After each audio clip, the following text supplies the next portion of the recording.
B gentle and kind to others. सबसे पहली बात यह है, जो कि इससे सूरह ज़ुहा से भी साबित हो रहा है, कि अगर आपने ख़ुद गम से बाहर निकलना है ना, तो उसका सबसे मैं आपको एफिशिएंट तरीका बता देता हूँ, दूसरों के गम में उनकी हेल्प करें। आप देखेंगे आप अपने गम से बाहर आ जाएंगे। जब आप लोगों के गम आपके सामने खुलेंगे ना, आप अल्लाह का शुक्र करेंगे कि अल्लाह ताला ने आपको कितनी ज़्यादा नेमतें दी हुई। तो अपनी नेमतों पे भी इंसान को नज़र रखनी चाहिए। तो बहरहाल be gentle and kind to others, दूसरों की मदद करें, उनके साथ जेंटल हो जाए, उनकी बस ऐसे जाते जाते मदद कर दी, उन्हें पता भी ना लगा उनकी मदद कर दी। अल लतीफ़ तो वो होता है ना जो पता भी नहीं लगने देता है। तो अल्लाह को राज़ी करने के लिए किसी की मदद कर दी जाते जाते, पता भी ना लगा, ठीक है ना। Reflect on your self and your surroundings. For example, radio waves they can't be seen but they bring about much benefit for us. The subtle air which is not heavy to breathe, the change of the seasons, ripening fruits, the day flowering over into night.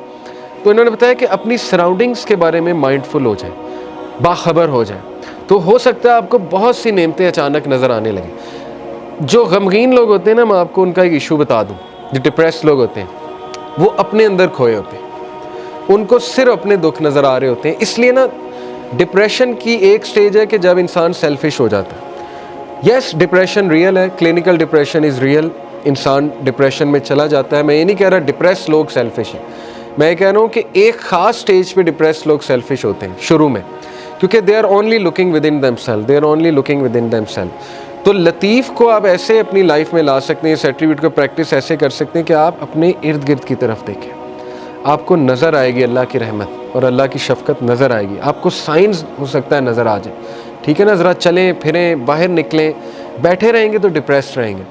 ज़रा active हो जाएं, अल्लाह से मदद तलब करके तगड़े बने, active हो जाएं।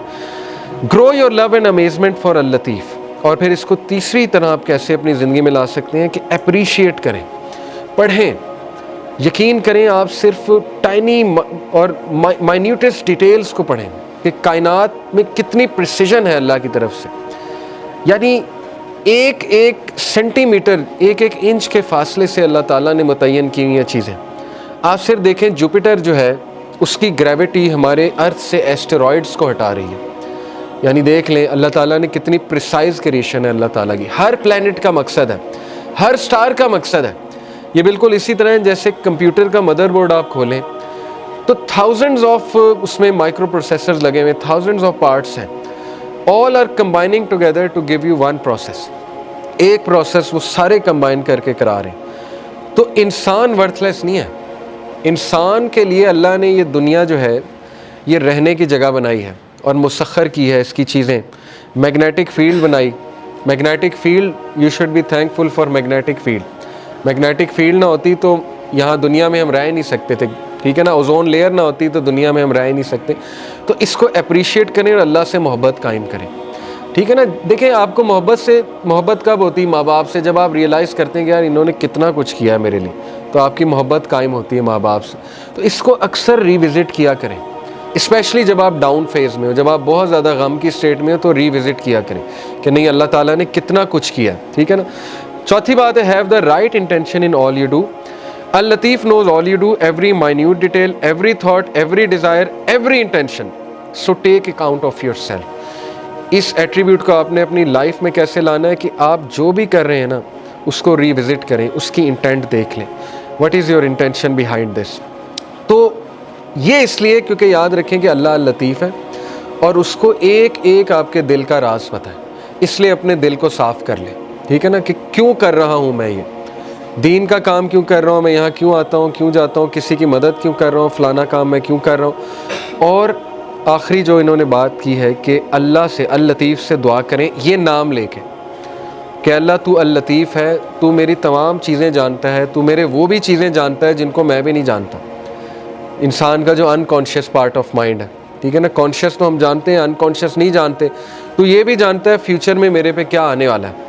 तो अल्लाह ने ऐसी ऐसी दुआएं ऐसे नहीं बताई, रब्बना वला तुहम्मिलना मा ला ताक़त लना भी, अल्लाह हम पे वो बोझ ना डाली जो हम बियर ही नहीं कर सकते। ये क्यों बताई है? क्योंकि अल्लाह को पता है, ठीक है ना। तो ये नाम लेके ये साबित है हदीस से कि अल्लाह को वास्ता जो है ना वो किसी वली या नबी का नहीं दिया जाता है, हदीस से साबित नहीं है। ये हमारे कल्चर में एक बात बड़ी है ना कि वास्ता देते हैं, वो किसी वली का वास्ता देते हैं। ये हदीस आप देख लें, दुआएं नबियों की कभी अल्लाह को वास्ता किस चीज़ का दिया? या नेक अमाल का अपने, या जो अपने नाम अल्लाह के नामों का वास्ता दिया?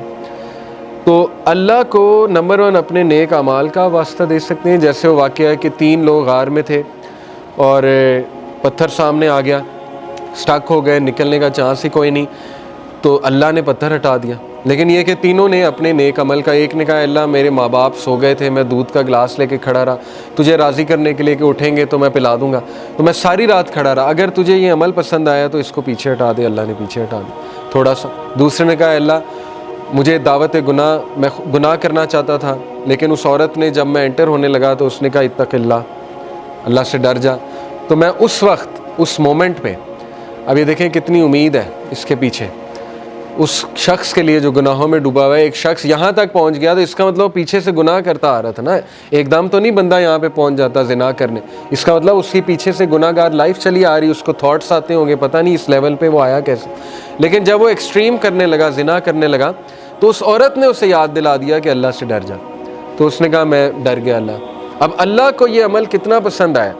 हालांकि कोई कह सकता है कि यार वो तो पहले से गुनाह करता आ रहा है, ये क्या बड़ी बात है, पीछे हट गया। नहीं, अल्लाह को यही तो पसंद आया है कि वो मेरे डर से पीछे हट गया।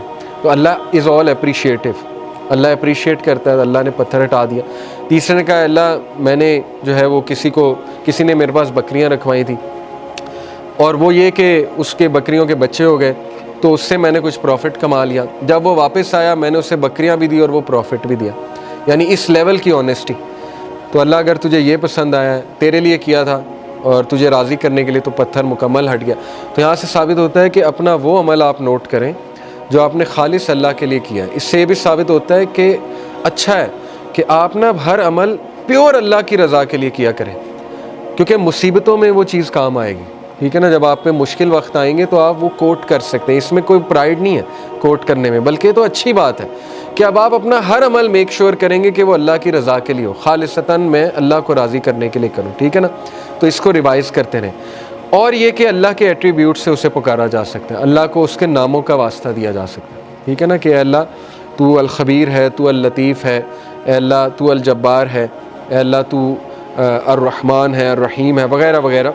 तू अल फत्ताह है। अल फत्ताह कौन होता है? खोलने वाला, रास्ते खोलने वाला। जब सारे रास्ते बंद हैं तो अल्लाह अल फत्ताह है। तो ये है असल में दुआ करने का तरीका और दुआ करने का अदब। तो अल लतीफ़ पे मैं चाह रहा था आप लोगों से बहुत डिटेल में जो है वो बात करूं। और लास्ट एक लेसन मैंने आपको जो बताया कि 5वां लेसन जी, कि जब आप दूसरों की मदद करेंगे तो आप देखेंगे कि अल्लाह ताला आपका गम जो है वो दूर कर देगा। तो इसलिए गिवर बने। और इसमें बहुत इम्पॉर्टेंट लेसन है कि यतीम को ना धुतकारो। ऑर्फन के बारे में अल्लाह के नबी ने फरमाया ना कि जो एक ऑर्फन को टेक केयर करता है तो वो और मैं ऐसे होंगे जन्नत में। उंगलियों से जो है वो बताया कि बिल्कुल ऐसे होंगे। तो इसके बारे में एक आलिम से मैं सुन रहा था, उन्होंने कहा कि ऑर्फन की टेक केयर का ये मतलब नहीं कि उसे मंथली स्पॉन्सर कर दिया। ऑर्फन की टेक केयर का मतलब ये है कि आपने उसकी परवरिश की और आपने उसको कॉन्स्टेंटली लुक आफ्टर किया है। ये है असल में ऑर्फन की टेक केयर करना। तो बहरहाल सूरह ज़ुहा इज़ योर एंटीडोट। जब भी आप डाउन हो सूरह ज़ुहा पे गौर करें। और ये जो आया है सबसे ज़्यादा होपफुल है, वला सौफ़ा युती का रब्बू का फ़तरज़ा, जल्द तेरा रब तुझे देगा और तू राज़ी हो जाएगा और तू गमगीन नहीं होगा। लेकिन इसमें की पॉइंट पता है क्या है कि अल्लाह से उम्मीद लगानी है, इंसानों से नहीं। बीच में कोई फिर वो शिरक नहीं होना चाहिए, बीच में नहीं कोई होना चाहिए एंटिटी। सारी की सारी उम्मीद अल्लाह ताला से है। फिर आप देखें अल्लाह ताला जल्द आपको ऐसी चीज़ दे देगा कि आपका गम अल्लाह हल्का कर देगा। बाकी आसानी की दुआ मांगनी चाहिए। देखें हज़रत याकूब तो कहते हैं ना अल्लाह ताला कि वो रो रो के अंधे हो गए, यानी हुज़न में थे, वो कॉन्स्टेंट स्टेट ऑफ गम में थे। लेकिन पता नहीं ऐसी क्या उनके पास पावर थी कि इस गम के बावजूद, अब ये पावर वही थी, जाहिर है अल्लाह का नॉलेज था, अल्लाह की तरफ से सकीनत थी। लेकिन ये कि इतना गम उन्हें आया, इतना गम उन्हें आया कि वो रोते रहते थे अपने बेटे के लिए, और ये कि वो अंधे हो गए रो रो के। लेकिन फिर अल्लाह ने रिलीफ भी दिया, बिनाई वापस की कि नहीं की, और वो करने का तरीका भी मुतय्यन था पहले से।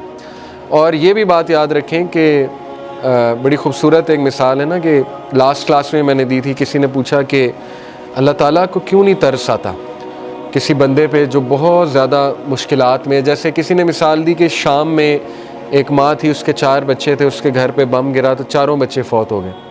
तो अब वो माँ इतनी पेन में है, उसके पास है ही कुछ नहीं, उसका शोहर भी मारा गया, वो बेवा भी हो गई, बच्चे भी मारे गया, वो करे क्या?